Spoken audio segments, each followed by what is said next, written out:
एक बार एक व्यक्ति जो कि एक कवि था, रात 9 बजे घर से यात्रा के लिए कहीं निकला। सफ़र लंबा था। उसने बस में ही किताब खोली और कुछ लिखने लगा। कुछ ही देर बाद उसके मन पर उदासी छा गई।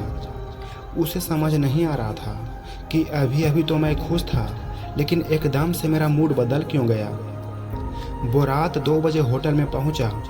वो कमरे में गया तो उसे आवाज़ आई, मुन्ना। उसे महसूस हुआ कि बाहर से उसे कोई पुकार रहा है, लेकिन मुन्ना नाम से उसे केवल उसके पिताजी ही पुकारते थे। जब उसने दरवाज़ा खोलकर देखा तो बाहर कोई नहीं था। उसे लगा कि ये मेरे मन का वहम है। थोड़ी देर बाद फिर किसी की आवाज़ सुनाई दी, मुन्ना। फिर से उसने बाहर देखा तो बाहर कोई नहीं था। रात 3 बजे उस व्यक्ति ने घर फोन लगाया तो पता चला कि उनके पिताजी की 2 बजे मौत हो गई है।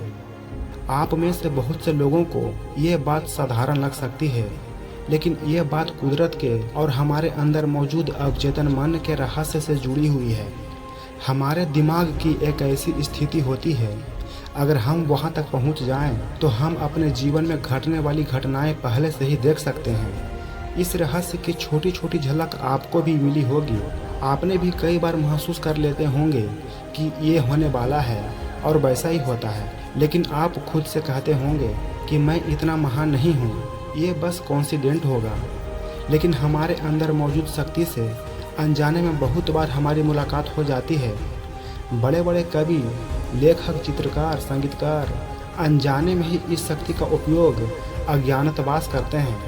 इसीलिए आप इन लोगों में बचपना जरूर पाओगे। ये लोग अनजाने में इस शक्ति का उपयोग करते हैं, और दूसरी तरफ एक ऋषि मुनि इस शक्ति का उपयोग करना सीख जाते हैं। आपने सुना होगा कि हिमालय पर आज भी ऐसे कई बाबा हैं जिनकी उम्र हजारों साल है। आपको ये बात मजाक लगती होगी, लेकिन ये बात एकदम सच है। सच इसलिए है क्योंकि जो नेचर के रहस्य को जान लेता है, उसके लिए ये सारे चमत्कार आम बात है। एक फूल को देखकर यदि आप कहोगे कि यह कितना खूबसूरत है, तो वैज्ञानिक कहेगा कि इसमें खूबसूरत जैसा क्या है, यह फूल इस तत्व से मिलकर बना है। यह क्या बात हुई? केवल फूल के तत्व मात्र जान लेने से आप उसकी सुगंध को नहीं जान लोगे। फूल को महसूस किया जा सकता है, उसे प्यार किया जा सकता है, लेकिन हर चीज़ के डिटेल्स में घुसकर उसे वैज्ञानिक रूप में देखने से हम नेचर को कभी नहीं समझ पाएंगे। नेचर की शक्तियों को सिर्फ महसूस किया जा सकता है, उसका कोई वैज्ञानिक सबूत नहीं है। भारत सोने की चिड़िया था, इसीलिए महान नहीं था, बल्कि अपनी संस्कृति और महान ऋषि मुनियों की वजह से महान था। इस पृथ्वी में और आपके अवचेतन मन में बहुत सी शक्तियाँ और रहस्य मौजूद है। जिस दिन आप उनका उपयोग करना सीख जाओगे, उस दिन आपके लिए कुछ भी कर पाना मुमकिन हो जाएगा। अपने अंदर उस शक्ति को ढूंढो और मौन हो जाओ। मौन की अवस्था में ही हमें उन शक्तियों की झलकें मिलनी शुरू होती है।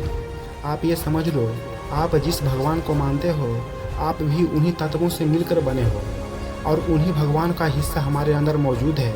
यदि भगवान का हिस्सा हमारे अंदर मौजूद है तो हम कितने ताकतवर हैं, सोचो। जिस दिन खुद को जान लोगे, उस दिन आपके अंदर स्वयं भगवान का वास होगा। वो अभी भी मौजूद है, लेकिन अभी हमें खुद पर से बहुत सारी लेयर हटानी है। भगवान की शक्तियाँ या कुदरत का रहस्य, जो भी कहो, दोनों एक ही बात है। इसीलिए उठो और अपने आप को पहचानो। खुद को कमज़ोर मत मानो। नेचर ने भर भर के शक्तियाँ और रहस्य तुम्हें दिया हुआ है। तुम उसे पहचान नहीं पा रहे हो और खुद को कमज़ोर मान रहे हो।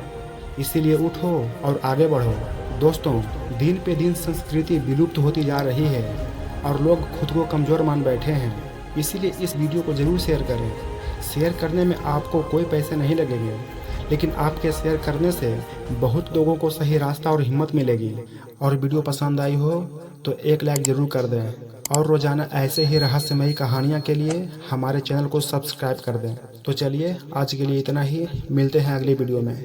जय हिंद, जय भारत।